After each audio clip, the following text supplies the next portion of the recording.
Bom, gente, já falamos várias vezes que a turma do PT vai ficar isola os próximos 4 anos. A gente tem que torcer para alternativas no caminho, né?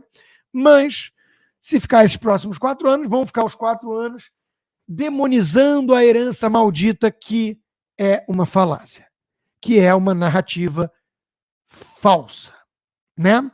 E eu, toda hora, sempre que possível, sempre que tiver alguma novidade, vou trazer aqui a prova. Eu mato a cobra e mostro o pau. E no caso, tá aqui, né? O Brasil cresceu mais do que a China pela primeira vez em 42 anos. Mais de 4 décadas que isso não acontecia em 2022, segundo o FMI. Calma, que para esse ano, agora de 2023, a China já volta a passar o crescimento do Brasil. Mas aí já temos um governo novo. É ou não é? Um governo que, aliás, se inspira na China, mas no que a China tem de pior. Então, tá aí, né? Bolsonaro, genocida, herança maldita, mais crescimento do que a China, coisa que não acontecia em 42 anos. Mas vai ver que o Paulo Guedes é que era o problema, e agora a gente vai dormir tranquilo, porque a gente tem no comando da economia Fernando Haddad. É ou não é? Ai, a gente ri para não chorar, né, gente? Por falar nisso, qualquer um que entende alguma coisa de economia, qualquer um do mercado, e olha, tem uns esquerdinhas no mercado, fiquei muitos anos lá, né? Mas entende coisas óbvias, básicas, assim, fiscalismo, né? E aí, quando você vê um cara desses, um economista que passou por banco de investimento, né?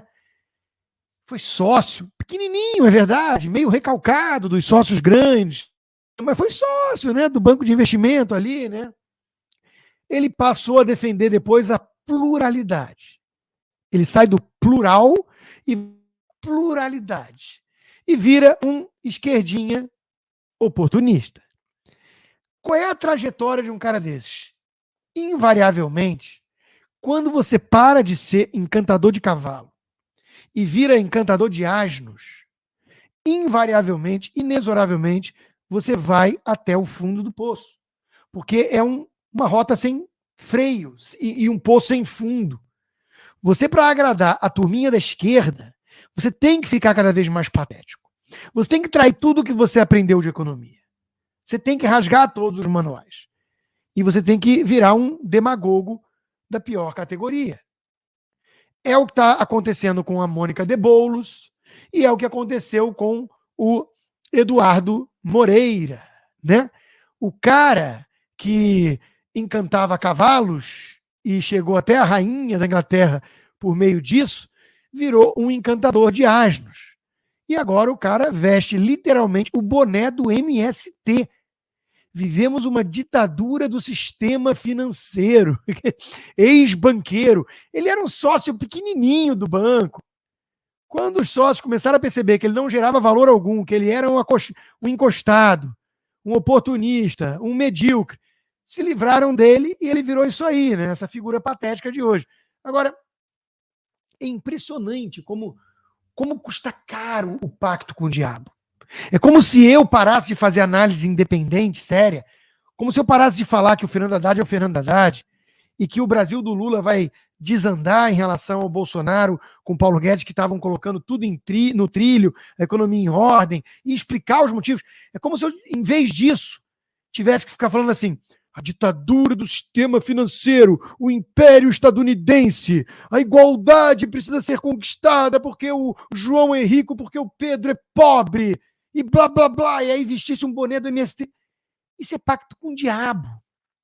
Isso assim, o cara para chegar nesse nível de desespero e tentar conseguir um carguinho, ou virar político, ou se candidatar a alguma coisa com esse tipo de discurso, sabendo o quão ridículo e absurdo é esse discurso, esse cara casou com um diabo. Vendeu a alma. E vendeu barato. Barato, porque vale pouco no mercado. Né, um cara desse. Então, eu só chamo a atenção nisso para mostrar o seguinte: esquerda tem duas opções: muita alienação ou má fé.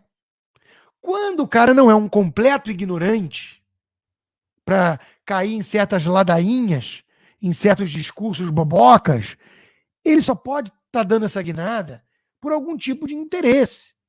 É o caso de um Reinaldo Azevedo na mídia, um Eduardo Moreira no setor financeiro, Mônica de Boulos e por aí vai. É impressionante. É quando o Armínio Fraga faz o L e depois diz que tem medo. Pô, vocês achavam que o PT ia ser diferente disso? Vocês achavam que não ia ser o Fernando Haddad, que ia ser o Armínio Fraga? Tá certo. É uma palhaçada.